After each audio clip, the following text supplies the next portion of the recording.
ships in the middle of nowhere in the ocean.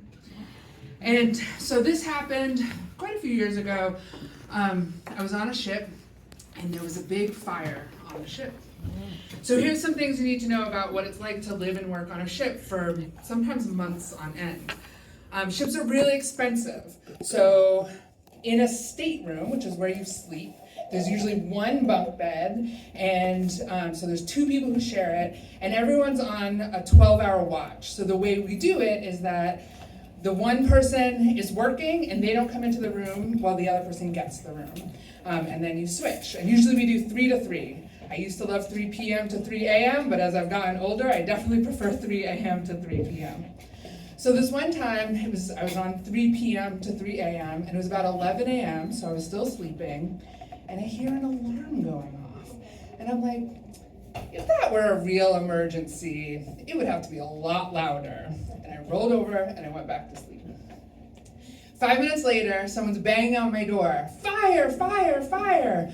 So that actually does get me up, and I jump out of bed. So here's something you need to know about me. I hate pajamas. I roll around and I just get all twisted up. I hate pajamas. So I wasn't wearing any pajamas. So I go to flick on the light switch so I can grab some clothes and get out of my room before I get burned in the fire. And the light doesn't work because there's no electricity on the ship because there's a fire.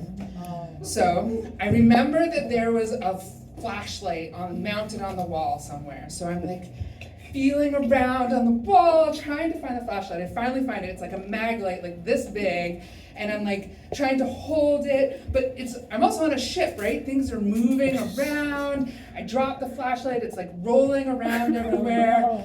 And I think to myself, okay, I have two options. Do I die in a burning inferno, or do I let my colleagues see me naked? And the answer is obvious. Obviously, I die in the burning inferno. But luckily I did. I managed to find some clothes that I put on. By the time I made it upstairs, the fire had been put out, so I wasn't actually in that much danger. But the day ended really well because there was no electricity. We had to eat all of the ice cream on the ship. Thank you, everyone.